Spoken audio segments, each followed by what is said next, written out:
In this episode of my solo honor mode Trickery Cleric run, Shadowheart comes to Act 2. In this episode, we'll see Shadowheart get access to new summons like an entire squad of skeletons, or even a flying ghoul.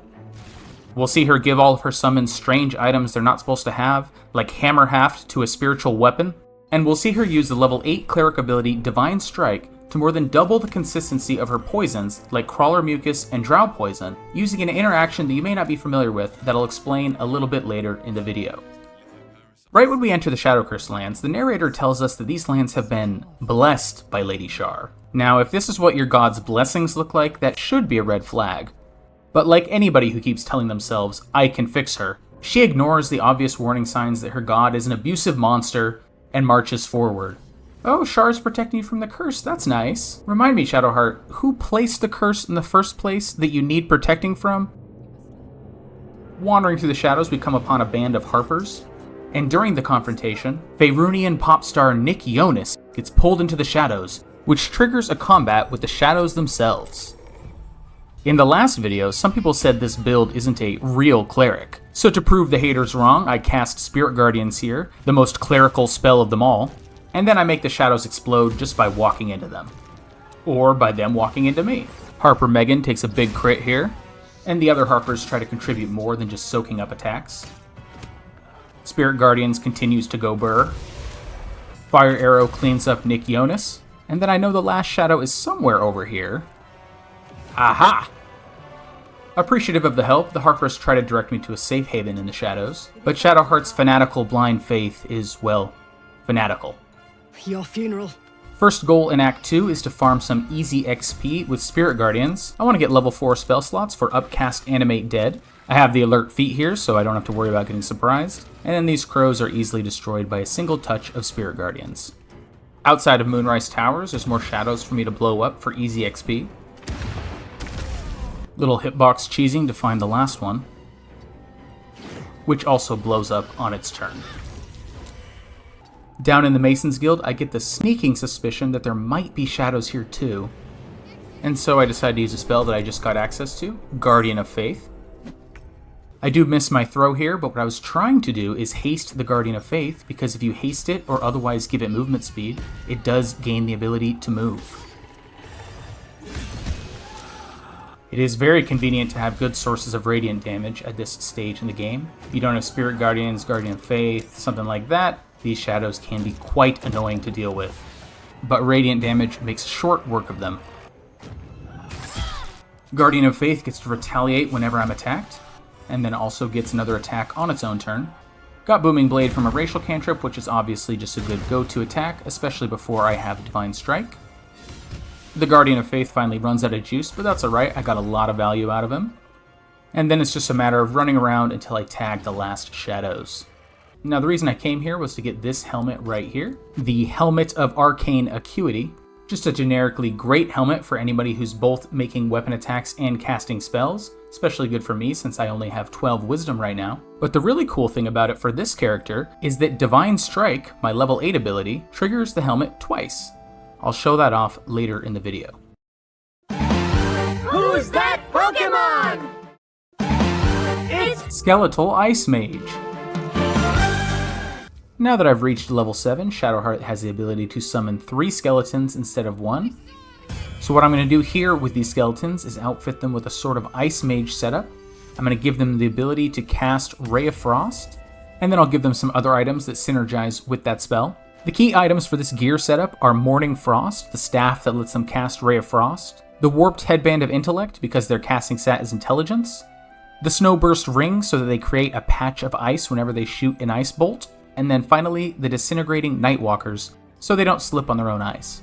The boots, the staff, and the headpiece are all Gale food, so all of those can be equipped straight off the ground. Adding to this ice party, I'm going to be conjuring some ice methods, which I get from a scroll. And then with my little ice army, we're going to go take on Malus Thorm and his insane nurses. Send in Shovel to get the party started. Everybody's favorite surprise round initiator. I have Shadowheart go invisible with her level 6 channel divinity Cloak of Shadows, then move in closer to the combat before joining. Initiate with Create Water to get them all wet so they'll be vulnerable to cold damage. I have the Staff of Arcane Blessing equipped, which makes it so my Bless spells give plus 2d4 on spell attack rolls. Common weakness of summons is they're not very accurate, so this is a way of working around that. Ice methods can cast the cold version of Chromatic Orb at will, which can actually do some decent damage to wet targets. Even with the Headband of Intellect and the Staff of Arcane Blessing, my skeletons are still not very accurate. Having more luck with Chromatic Orb, though. Another item I have equipped that I should shout out are the Gloves of Baneful Striking. These apply a minus 1d4 penalty to all saving throws to anybody that you hit with weapon attack. As is often the case with BG3, the tooltip is lying to you. It is not just against your next spell, it is all saving throws. Saving throw penalty helps make sure they slip on the ice. I keep peppering them with Rays of Frost and Chromatic Orbs, but honestly the damage is just not that impressive. Maybe the high ground will help with their accuracy? So accuracy yes, damage no. Problem is, skeletons are only level 1, so they'd only get 1d8 cold damage from Ray of Frost. Trauma flashback from my last run convinces me not to end my turn at the top of high ground. Oh my god, there it is! Just saved your life, skeleton. Or unlife, whatever. Oh right, this. Oops. Maybe a potion of speed will turn the tide? Then recast Create Water to reapply Wet. Letting him get frozen here was a mistake because that gets rid of his vulnerability to cold damage.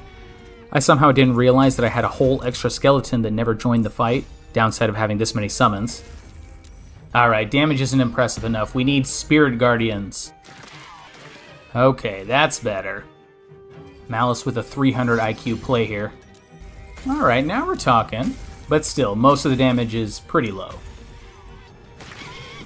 Cast Create Water here to create a big patch of water that I can freeze. Ugh, incredible. Never gets old. Come on. Come on! Oh my god. The slipping on ice is great, but the damage sucks. Okay, yeah, but the slipping is great. The ice has kept him at bay enough that I've never really been under threat, but the fight has taken forever because of how little damage I do. So eventually I just switched to the bow. Honestly, I wish I'd switched sooner. Got him. Now to just clean up the last nurse. On my way. Wait, what? Those are definitely not the boots I thought I was wearing. Sister Anya berates me for my stupidity, and then the method finishes things up. I'm hit. Overall evaluation of the skeleton ice mages, they're meh. You could use them for a decent area control strategy, but the damage was just not good. I have some ideas for some other summons that I want to try, but I'm going to need to gather some Act 2 gear before I can try those out. The first thing I want to get is the Shadowblade Ring, which lets you cast the Shadowblade spell. I can get that from Arabella. I have to break the very sad news to her about her dead parents, and since I'm a Sharan, I have to be a total dick about it. Some of these Sharan dialogue options are a little bit confusing because Shadowheart is the only playable Cleric of Shar in the game, so really aren't these all just Shadowheart origin dialogue options? And isn't one of Shadowheart's whole things that you should be nice to kids and animals? I'm probably just overthinking it. It's time to bully a child. It isn't true. It isn't. Next step on my gearing journey is to head to the Gauntlet of Shar. And oh look, skeletons. I know some of your friends. I don't belong here. First of all, rude. Second of all, you don't belong here. It's actually really offensive for you to say that to a Sharan? Oh great, now you made God mad. So little trick with Blade Ward here. The 2-turn timer ticks down at the end of your turn. So if you end your turn before the animation is complete, you'll cast a spell on the next character's turn and get another turn out of it.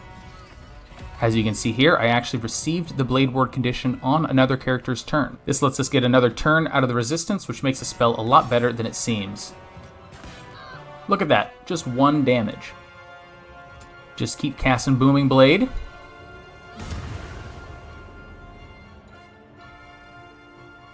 Enemies are struggling to damage me through my resistance.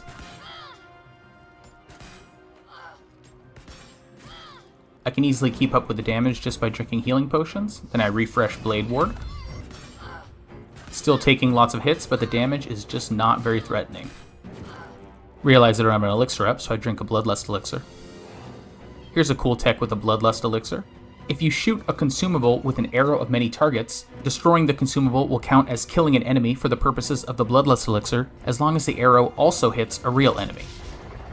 As you can see, none of them died, but I still got the extra action from Bloodlust Elixir. Ooh, look how neatly lined up they are.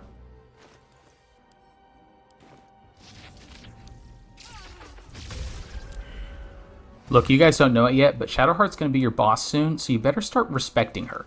Sheer number of enemies is starting to get overwhelming, so drink a speed potion.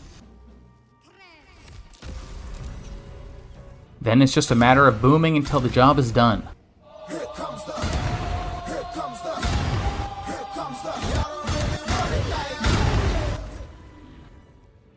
Next, it's down the stairs past the enormous statue of Shar's bust, and into the Silent Library. Shadowheart is faced with another challenge from Lady Shar, but with a few elemental arrows, and a couple of tricks learned from Braun the Tavern Brawler Wizard, Shadowheart is able to prevail without too much trouble. Then Shadowheart enters the secure Sharan Vault, where she finds a few items befitting a novice justiciar in training like herself.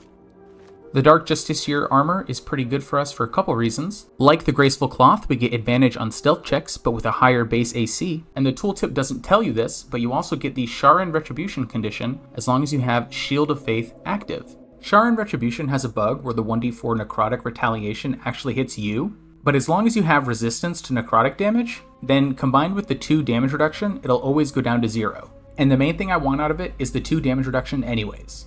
Plus, just like, look at that drip. There's a way to get Shield of Faith active all the time without using your concentration, but we'll have to return to Act 1. Back in the Goblin Camp, we have to pick up something that I left behind. The Corpse of Priestess Gut. We take that corpse to the Myconid colony in the Underdark. I forgot to actually record myself doing this next part, but you take Priestess Gut's corpse here to Glut. When you recruit Glut, he's got a resurrection ability that can resurrect her. So you resurrect Priestess Gut as a spore zombie, and then she has a version of Shield of Faith that does not use concentration. So when you dismiss Glut from your party and Gut leaves as well, you will still have Shield of Faith for the rest of the long rest. And then you will have both Shield of Faith and Sharan Retribution active for the entirety of the long rest without using your concentration. Fantastic combo for Acts 1 and 2 that's also very flavorful for a Dark Justiciar in training. Who's that Pokemon? It's Warding Bond Water Elemental. The last little piece of setup for my build at this stage of the game involves an elemental summoned from a Conjure Elemental scroll. We'll give it this ring right here, True Love's Embrace. This allows it to cast the Warding Bond spell on a target that's wearing the matching True Love's Caress ring, and we can even take the rings off when we're done, so we just basically have a free cast of Warding Bond. I like doing this with the elementals because unlike undead, they can be healed, and because they also have some pretty decent resistances right out of the box. So I will take half damage from Warding Bond, they will take half that damage, but their half will also be resisted, assuming it's something that they have resistance against. I tried this with a few different elementals, but my all-around favorite is the Water Elemental. I'll explain why when we get to the Moonrise Towers portion of the video, but you'll also see me using Earth Elemental at different times. But all elementals are able to drink healing potions, so I can have them soak up some damage for me, then just drink potions to heal it back up. You'll see it in action in a bit, but I'll just go ahead and say now, this is extremely powerful. If you wanted, you could keep the elemental out of combat at all times, so it's never at risk of dying and can drink up potions as needed. And since it just requires a scroll and a ring, both of which can be used by any character, I will have to resist the urge to just do this on every single run going forward. With this setup, Shadowheart is now extremely tanky. She has resistance to all damage. That damage is further reduced by 2 with Sharan Retribution, and she has an armor class of 22 even while dual wielding. In-game, the Dark Justiciars have a lot of damage resistances, at least while they're obscured, so I actually think that this damage reduction setup fits the theme of a Dark Justiciar very well. Now that I'm fully kitted out, I've returned to the Shadow-Cursed lands. I'm planning to test out my new setup on the Shadow-Cursed Shambling Mound. Darkness Arrow for concentration-free darkness. And then I'll use an Arrow of Transposition to teleport into the darkness. This may come as a surprise to you, but the Shadow-Cursed plants are not immune to poison. Hit them with Baneful Strike and Reverberation to penalize con saves. Then the Virulent Venom ability from the Poisoner's Ring to apply vulnerability to poison damage. This can hit 3 targets, but you can point all 3 of the hits at the same target to really increase your odds of landing it. Succeeded my stealth roll, so all the plants just run around like headless chickens. So I decided to start spamming in real-time mode. No. No! Okay, that was disappointing. Didn't get nearly as many stealth hits as I was hoping, but luckily the darkness will protect me from the little blights. The big one still swings, but I've got good defenses for him.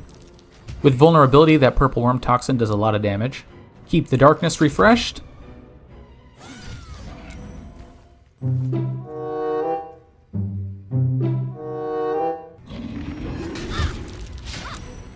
Between my damage reduction and my resistance, I get the damage all the way down to 6.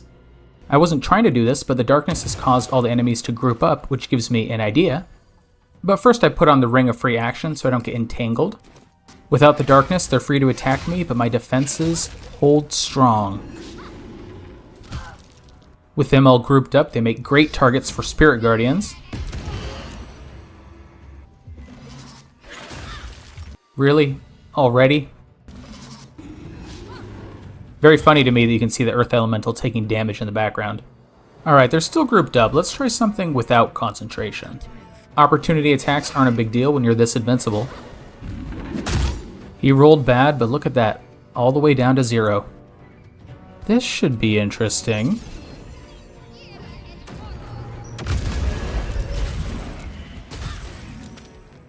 Well, that was awesome. Let's see that again.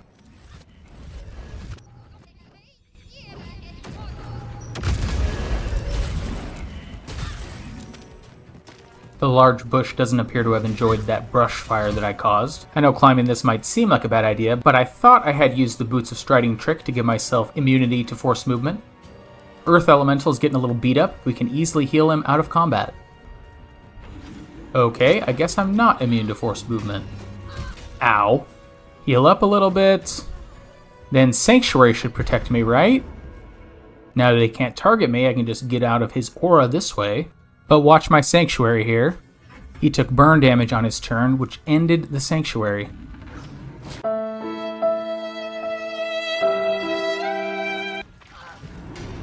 Okay, not proud of how dumb those 2 moves were, but Earth Elemental Warding Bond saved me. Alright, this time I'm not climbing the ladder, just Sanctuary and walk away. Wait, why is he moving? Oh, thank God. Sanctuary is overpowered, so I can just heal and pass turn until I'm safe. Then I can just finish him off. Strong start, but a messy end, but hey, I survived. I just got a little bit cocky because I saw my damage reduction and I was like, nothing can hurt me. Turns out that wasn't quite true. Who's that Pokemon? It's Skeletal Assassin. The idea behind this setup is I'll have 3 skeletons and they're going to be dual-wielding shadowblades. It'll be my own personal army of undead assassins sent to me by Lady Shar. Key items for this setup include, of course, 2 copies of Shadowblade, an Eversight ring so that the skeletons can see through darkness with me, Flawed Helldust gloves for a little more damage, the Graceful Cloth to give them advantage on stealth, then I even gave them all a Darkfire shortbow so they can cast haste on me. The Dark Lady has blessed me with this army for a singular purpose. I'm searching for a Githyanki Creche hidden high in the mountains. The Githyanki are searching for the same artifact that protects me from the Absolute. And when you mess with Shar's Chosen, you mess with her skeleton assassin dudes too. Sneaking up to the front of the Creche, I stumble upon what appears to be some sort of alien humiliation ritual. And before they even have the chance to shout their safe word, Shadowheart snipes one of the 2 guards. The other one jumps into action. And I decide to use this opportunity to test out one of my new toys, Divine Strike. This is a very underrated ability. Not many people know this, but Divine Strike is a DRS even on Honor mode, so it will get some damage riders twice. This is only true when you use it straight from the hotbar, not when you use it as a reaction. One of the side effects of it being a DRS is that if you apply a poison like Drow Poison to your weapon, it will cause the target to roll against it twice. As you can see here, I hit them with 1 attack, but they made 2 rolls, and they fell asleep even though they succeeded at 1 of them. Sadly, they do wake back up, but at least it skipped their turn. They miss, and then just knock themselves prone with reverb. Something I learn about prone here is that it seems to disable their sight cone, so my skeletons are easily able to walk up and get some free opening attacks. And then the finishing blow. Inside the Creche proper, I prepare to assassinate Therazin. Earth Elemental is not subtle, so I send him to go wait and soak up my damage via Warding Bond. Go ahead and send the skeleton in first. Oh my god. Well, that's unsettling. The Githyanki are too distracted by internal office politics to notice a literal skeleton watching them, and Therazin is strangely unbothered as the skeletons get uncomfortably close to her. Before Therazin has time to react, she's shrouded in darkness and immediately paralyzed. Let's see what Skeleton can do with a free crit. Okay, wow, that was, 56 damage from a summon. Her assistant is equally oblivious. I like doing stealth with summons in turn-based mode so I don't have to try to move everybody around in real time. And one turn of everyone's attacks is usually enough for the kill. Shadowheart continues this process of stalking through the hallways under cover of darkness. Decide to try out a paralytic poison. Similar to Drow Poison, Divine Strike will make the enemy roll twice against this. Probably overkill though. Similar fate for his buddy. Do some sniping while the darkness is still around.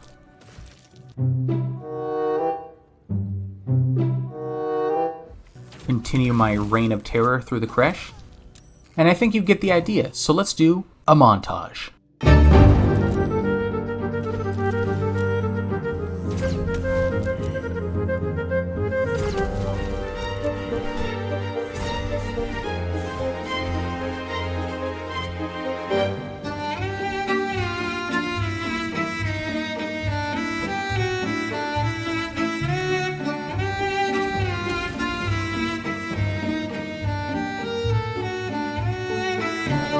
I'm gonna be honest, I completely forgot I sold those to her.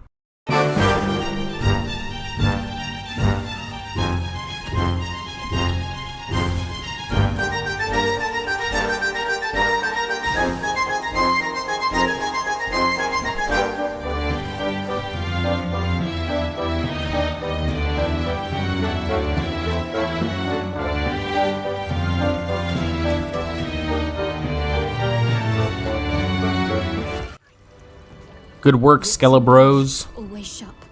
With the entire Creche defeated, it's time to move on to the Inquisitor. I move my skeletons into position and then open with an Arrow of Darkness. I didn't realize that the darkness would instantly trigger combat.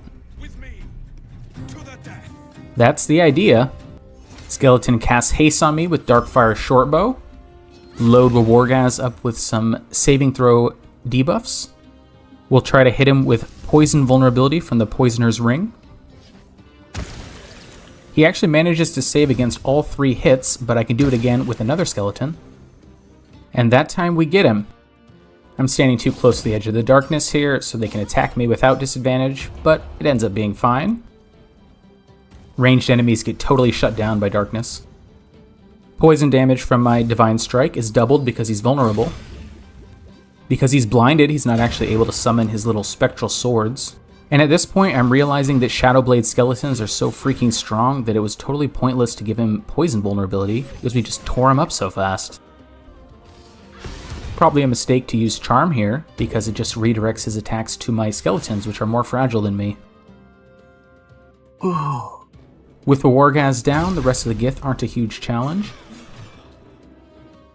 But with the darkness down, my skeleton gets hit with an attack and loses concentration on haste, making me lethargic. So I'm temporarily out of the fight. My skeletons are quite fragile, but they do a lot of damage, so they can hold their own.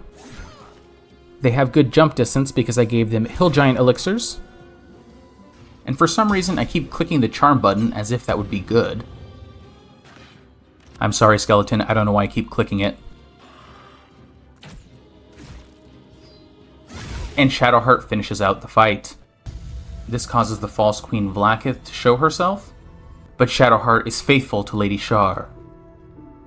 Whoa, is that it? Is that the karmic die? Legend has it that when the world was made, the first natural 20 was spawned from the... Okay, this bit has gone on too long. With the Creche defeated, I can comfortably say that Shadowblade skeletal assassins are extremely strong. Putting them in darkness helps negate one of their biggest weaknesses, which is how fragile they are. If they're in darkness, they will almost never get attacked, so they last much longer. They get advantage on their attacks from Shadowblade or from the blinded condition caused by darkness. And then of course, Shadowblade just does a lot of damage. Skeletons are one of the best users of Shadowblade because the permanent version of Shadowblade does not automatically give you proficiency with the sword, and most summons don't have any weapon proficiencies, but skeletons have proficiency with longbows, shortbows, and simple weapons, and for some reason Shadowblade counts as a simple weapon despite being a short sword. And giving them the Darkfire shortbow so they can cast haste on me is very good. In fact, at a certain point, if you have summons with strong enough items that are able to cast enough spells from those items, it starts to stop feeling like a solo run. It's almost like having other party members. If you thought this setup was crazy, weird, and exploitative, well, buckle up. It's only going to get weirder for the rest of the run, especially in Act 3 when you have access to all sorts of legendaries. Very excited to show you all that, but I should warn you, it's going to feel like cheating. For now, though, I have one more errand I want to run before returning to the Shadow Curse lands, and that is the Hag.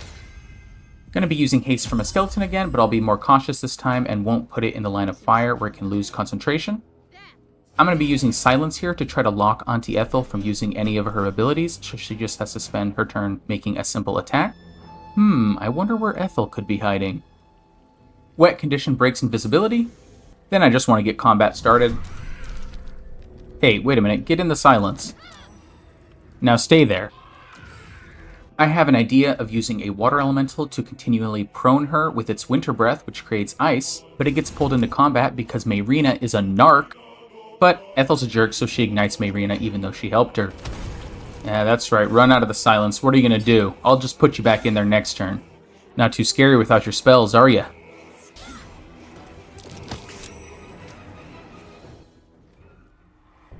Well, fuck. So, what went wrong here? Well, the first thing you could say is that I didn't use the Boots of Striding trick to get immunity to force movement. It's a well-known exploit, but if you put on the Boots of Striding, which you get from Minthara, and then you activate them by casting a concentration spell, and then take the boots off before you stop concentrating, you will then keep their grounded condition that makes you immune to force movement, even after you take the boots off and stop concentrating. I have mixed feelings about this exploit. I don't love exploits that you can just kind of toss on any character, but there aren't a lot of other ways to get immunity to force movement. The other big one is to wear the Mighty Cloth. And the reality is, with solo honor mode, when you're fighting something that can one-shot kill you, like a shove, you really just want to have immunity to the condition entirely. Ethel can also cast Hold Person, which also can end your run, so I never fight her without immunity to Hold Person, either by freedom of movement or by the Ring of Free Action. But I can say that even after almost 1,200 hours in this game, I don't think I've ever seen Ethel use Shove before, so it just was not on my radar as a threat at all. The funny thing is, I think I actually caused this behavior in the AI by restricting her actions with silence. I don't know this, but it seems like the AI was only considering Shove because I made it difficult for Ethel to do anything else. So in a way, it seems like I may have played myself. Congratulations, you played yourself. Lesson learned, I guess. But I've been enjoying this run and the mechanics are interesting, so I'm gonna finish it out anyways. This time I won't be using silence, instead I'll be using Hammerhaft. But it won't be me who's wielding it, it'll be a spiritual weapon. That's right, I'm gonna give a hammer to a spear. Equipping an item uses an action, and the spiritual weapon only has a bonus action by default. So to give it an action at all, you have to haste it. And since Hammerhaft is Gale food, it can just equip it off the ground. Now, Hammerhaft creates a thunder shockwave whenever you jump, but in this game, flying counts as jump. Alright, go initiate combat. One challenge of the spiritual weapon is it only has a 20-foot fly speed, but if you give it a potion of flying, then it has a 60-foot fly speed. I got the idea to use spiritual weapon this way from a Reddit post by Jay Randall. I'll put a link in the description. Just getting some damage in before Ethel makes her clones. Yeah, I know, you're gonna roast her, it's very scary. And now my spiritual weapon is on clone cleanup duty. That was already the real one, but you can see how Hammerhaft is great for destroying the clones. You just fly around. I got that idea from Captain E.T., whose YouTube video I will put in the description. He did it with Mage Hand, which does work better, and is somehow even funnier. Ethel refreshes her clones, and now it's Spiritual Weapon's time to shine. Even with the Potion of Flying, it has very limited movement speed. Would have been nice to give it some movement speed boosting items, but that's very hard to do because it only lasts 10 turns. And eventually, Ethel gets finished off. Now you might be thinking, wait a minute, why did you kill her? You don't want to bargain for her hair? Well, I'm glad you asked. I did it for this item. The Tarnished Charm, which makes it easier for you to succeed on death saves. Now I'm sure that sounds incredibly useless for a solo run, but look what it does when you give it to a summon. It makes it so your summons will actually get downed when they go to 0 health rather than instantly vanish. Not all summons can be healed, but if they can, you can then get them up and then just heal them so they're good as new. Bizarre interaction, possibly unintended, but hey, that's the point of this run. The best part is it's still possible to get the hag hair, however, Mayrina will be a casualty. Is it not obvious? Yeah, complete, in a sense. Up next, I need to go to Ethel's little workshop, grab the wand Bitter Divorce, head outside to find Mayrina's ex-husband Connor, heal his corpse, slowly make my way back inside to where Ethel is laying dead, put Connor's corpse beside her, and then use Bitter Divorce to resurrect Connor right on top of Ethel. That part is essential. Connor will reanimate hostile to you, but it'll also reanimate the person you resurrected him on top of.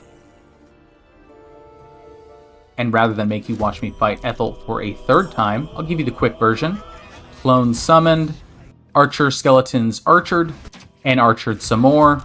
Ray of Sickness, Psionic Backlash, Warding Bond OP, Divine Strike, Clones, Divine Strike, and Surrender. As tempting as it is to click on this Shar dialogue option, I do want the stat bonus, and I settle on Strength because I'm planning to use Shar's Spear in Act 3. And then it's time to return to the Shadow Cursed Lands, where my Lady Shar has another mission for me. Who's that Pokemon? Okay, I don't need to keep doing this. It's a Flying Ghoul. That's the Pokemon. Flying Ghoul. These are generally a big upgrade over the skeletons, for a lot of reasons, but the biggest and most interesting for our purposes is that their spellcasting stat is actually Strength. So if you give them an elixir of Cloud Giant Strength, and then give them items that let them cast spells, they'll have a great spell attack roll and great spell save DC. Funnily enough, the Water Elemental also uses Strength as its spellcasting stat, so my next setup was 1 Flying Ghoul and 1 Water Elemental. I gave the Flying Ghoul the Ice Mage setup from earlier, with Morning Frost so it can cast Ray of Frost, and then also the Necklace of Elemental Augmentation for a big damage boost, and then I gave the Water Elemental the Haraknir Bracers so it can cast Telekinesis. And yes, a telekinetic water elemental is as funny as it sounds. This was my setup for Moonrise Towers. The last ingredient is the Cloak of Cunning Broom to create fog clouds, sort of a budget darkness arrow. I like doing stealth in turn-based mode when I'm trying to do things with multiple characters like summons, and let's see how the summons perform. Alright, not bad. Now I'm going to try to assassinate Zarel. I want to poison her, but it's challenging because she has good con saves. I put an Oil of Bane on my melee weapons, and then Crawler Mucus on my bow. Create a fog cloud so I can stay hidden. I have the Slicing Short Sword in the offhand to apply bleeding. With Baneful Strike, Bane, and Bleeding, she now has minus 2d4 and disadvantage on Constitution saves. And then remember, if I apply Crawler Mucus with Divine Strike, she has to roll against it twice, so that means she'll be rolling against it twice with disadvantage each time, so essentially she would have to succeed on 4 rolls to avoid it. She succeeded on the first roll, but the next time she had a natural 1 and failed. Now paralyzed, she is totally at Shadowheart's mercy. There's an illithid parasite in that corpse. You should take a look. Moving now to the rafters, we're going to try some stealth telekinesis with the water elemental. I didn't record my voice during this, but let me just tell you, I was cackling like a madman the whole time. With a strength elixir, the elemental has a very high spell save DC. With a combination of darkness and fog clouds, I want to try doing some stealth in melee. It's a little harder to get the positioning right, but still very effective. And I'm still using the toxin trick from last time to cause enemies to kind of flinch and move around less. I'm level 9 now, so vendors sell Crawler Mucus, so I'm willing to use it a lot. The same setup with Bleed into a Divine Strike Crawler Mucus is very effective, and the Water Elemental has great crits because he has a lot of dice on his attacks. He survived because of Death Ward, but the ghoul can finish him off. May as well get the buddy when I still have the mucus. There's a sentence I've never said before. Ice from the water elemental gives an interesting solution to the stealth problem of enemies moving around, because you can just drop them on the ice and then they can't move when they fall prone. Prone from the ice is also a great enabler for the flying ghoul, because ghouls can only use their consume ability on prone, sleeping, or paralyzed enemies. This is so effective I just have to keep doing it. Oh, it's not what it looks like. Okay, you know what, that one's fair. I did just murder someone right in front of his face. Suddenly, Shadowheart is forced to tangle with a small army of Moonrise Tower's goons. But the Water Elemental is a great summon, even not counting its items. Now that I'm no longer fighting shadows, I can go back to using the cooler-looking evil Spirit Guardians. One of the cool parts about flying ghouls is they can, fly. Very good damage for Ray of Frost, especially since the target wasn't even vulnerable. Have the ghoul fly down for some healing on this prone target. Wait, what? So, I didn't know this, but the regular flight ability of flying ghouls can deal crushing damage. They're not as heavy as something like an owlbear, so the damage isn't crazy, but that's definitely something I'll have to play around with more in the future. Anyways, time for a ghoul snack. Yum yum. Elemental's high spell save DC also applies to the ice, and with resistance to physical damage, he's very tanky. Spirit Guardians. It's good. Scroll of Shatter to kill this scrying eye hiding in the corner, and then Lantarv gets hit with Spirit Guardians, and then takes a poorly timed nap. Rockabye bugbear in the... Ugh. Not everybody knows this, but you can clear out the Necromites around Ketheric by sneaking up here before the confrontation. At least for stealth, Fog Cloud is as good as Darkness. Decide to use some cooldowns here, since I don't know when else I'd use them. Can use Telekinesis to kidnap enemies to a more favorable location, and then easily finish them off. Telekinesis has got to be one of the most fun spells in the game. It's unfortunate that it takes your concentration, but that's why it's so great to be able to give it to a summon. With the angles right, you can also just get one-shot kills with Telekinesis, or reposition them so you can get a one-shot kill a different way. Now before I leave, I remember what happened inside with the crushing damage, and decide to give the ghoul a Colossus elixir to make it heavier. And let's see if this works how I hope it does. Oh my god, incredible. You can even do drive-by attacks with it. I can't stand to see my ghoul buddy getting attacked, so I help out, and learn that the other ghoul's wings are just for show. That's it for Moonrise Towers for now. We'll come back for Ketheric later. With Moonrise Towers defeated, I head back to the Gauntlet of Shar to quickly cleanse it of the non-believer Balthazar. Of course, I need to put on the Dark Justiciar helm before I mete out justice. Spooky. Darkness Cloud, as you've seen. And then we just give him a few gentle pokes until he dies. Well, you know, he's already dead, but really dies. Oh, hold perfectly still. Their vision is based on movement. Not really sure why I'm able to hide right in front of their face. Do they not have dark vision? Use an actual darkness scroll this time, and then get poking. Gotta love how vigorous Shadowheart's yells are. Flesh Golem has so much health that he's bound to discover me eventually. But my Water Elemental's ice is almost impossible to resist, so I can easily keep him locked down. Then I can just easily whittle him down. Then I have one final errand I want to run before finishing the act. The Cellunite heretic protecting Last Light Inn must be destroyed. Obviously got to be wearing the full Dark Justiciar outfit for this. I'm planning to kill the Night Song, so everyone in Last Light Inn will be instantly killed anyways, but I thought it'd be more darkly flavorful if Shadowheart did it herself. Also, everyone here is made of XP. Honestly, kind of a lot of it. Not all of them, though. This is like a passive-aggressive way that a DM handles murder hobos. Yeah, sure. 1 XP. Divine Strike is very good with Stealth Archery because you get the reaction version on every single attack. And you probably know that I love the spell Telekinesis, but here's something else fun about it. When you use it on an ally, 100% chance to hit. Luckily for Shadowheart, these Harpers are extremely gullible, so at no point in this process of getting flung into the water do they realize she is their enemy. Continue taking advantage of Divine Strike. And then I heard that this druid is trying to remove Lady Shar's blessing from the land, which cannot be allowed. He tries to get the local Flaming Fist to help him, but they're no match for the future Chosen of Shar. Lady Shar decrees that everyone under the Selûnites' protection must be given an offering to the Shadow Curse. And when I say everyone, I mean everyone. What are we going to do?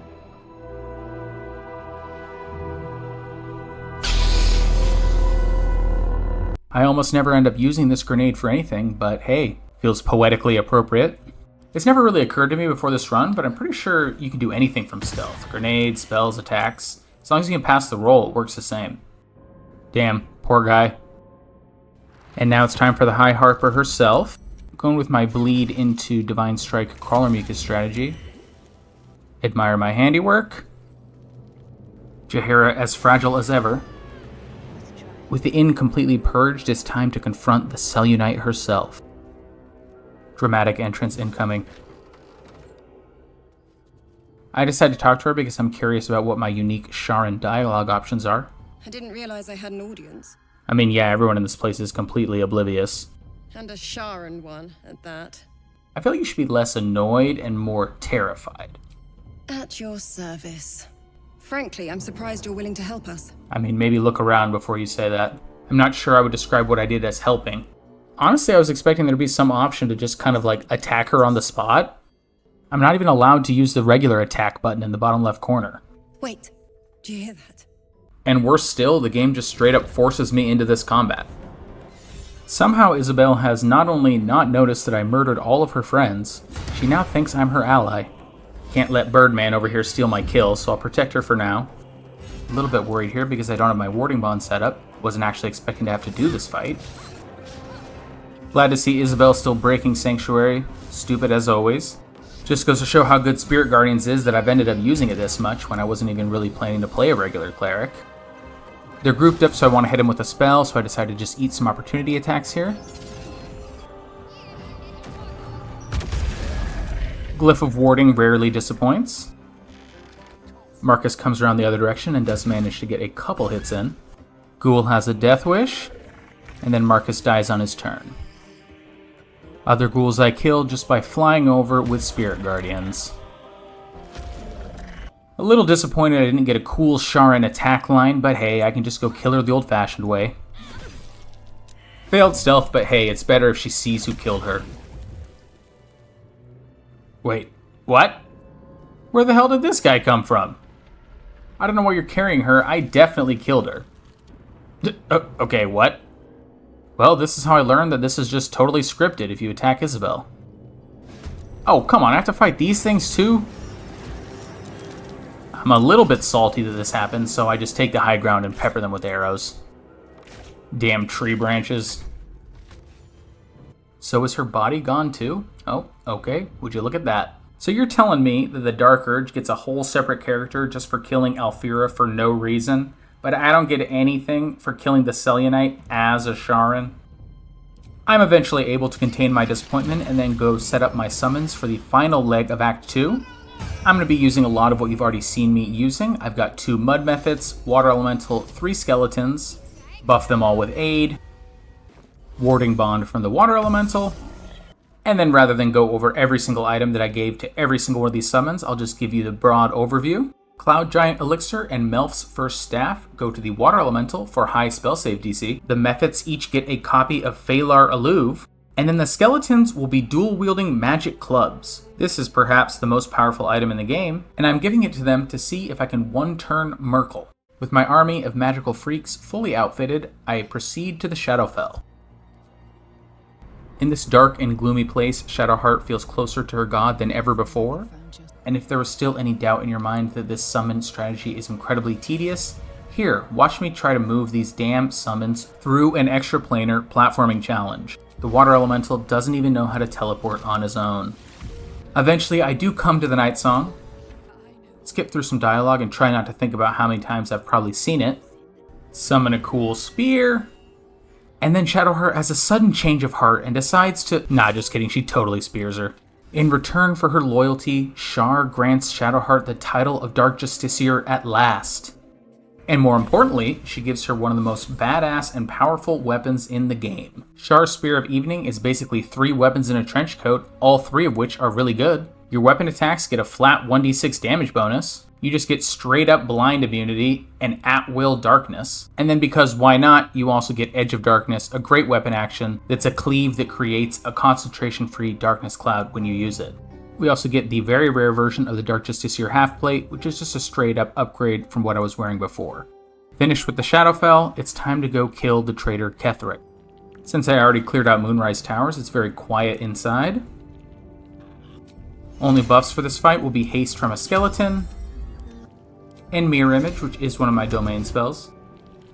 Since I already cleared out all the Necromites, it's just Ketheric by his lonesome up here. For this stage of the fight, my goal is to just play it safe. I don't want to lose any of my skeletons too early. They can't be healed, and they're vulnerable to smites, so Ketheric could probably one-shot them pretty easily.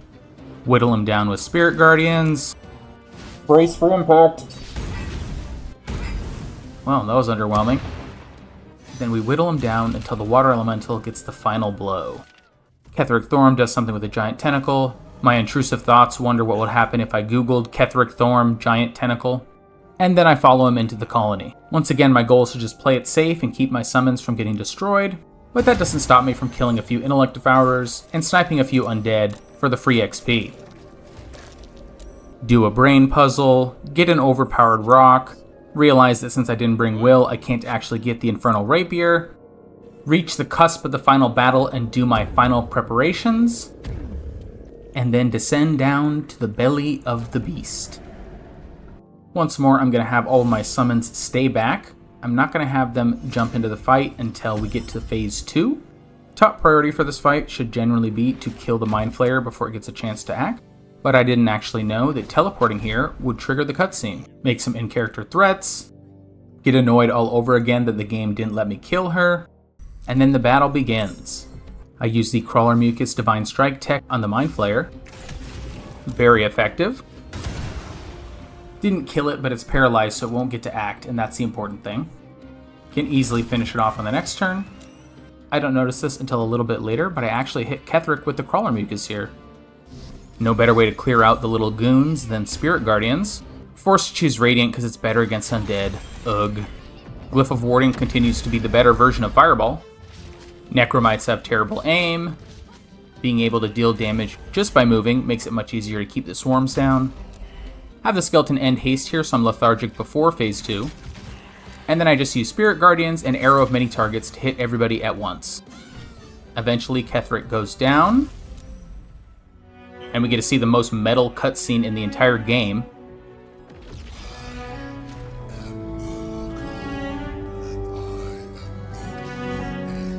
Probably the only cutscene in the game that I watch every time, even 1200 hours in.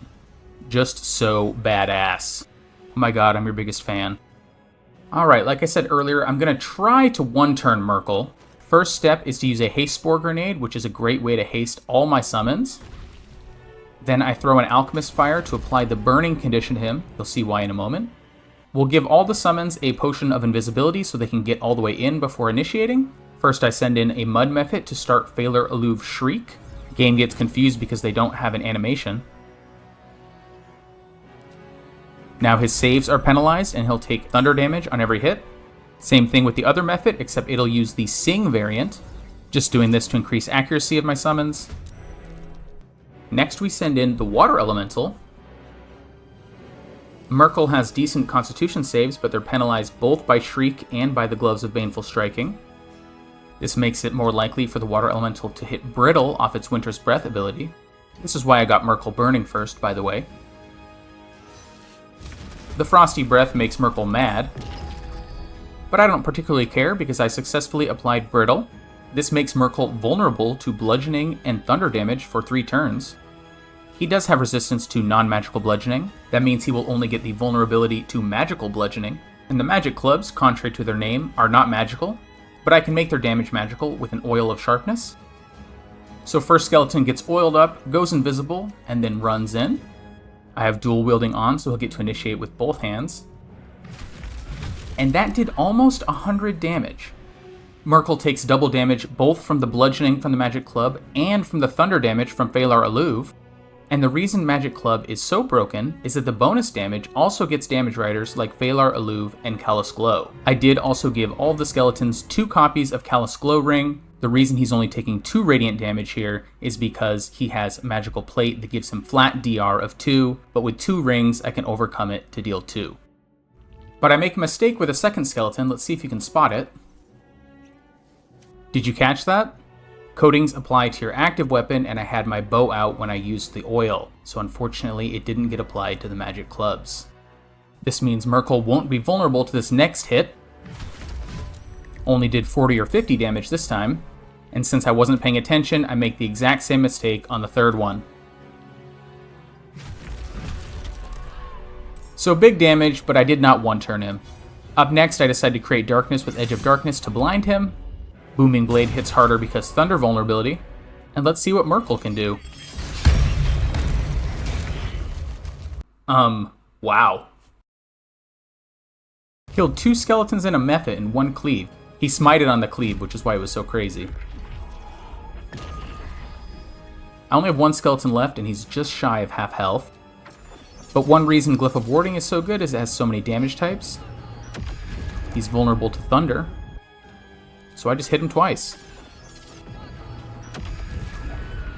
64 damage Glyph of Warding, very nice. Decide to move around so he can't hit all of us with a cleave. Still getting the Phalar Alluve damage.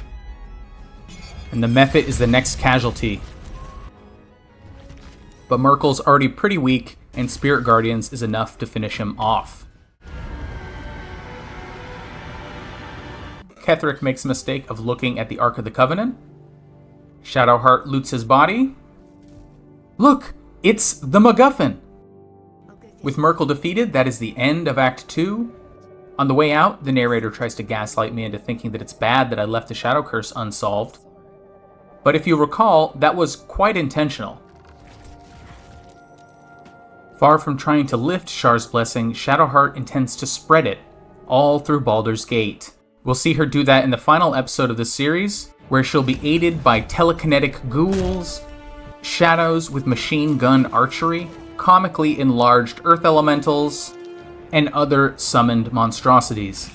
If you made it all the way to the end, thank you so much for watching. I always appreciate your support, and if you're feeling very generous, I'd really appreciate if you hit that like or subscribe button.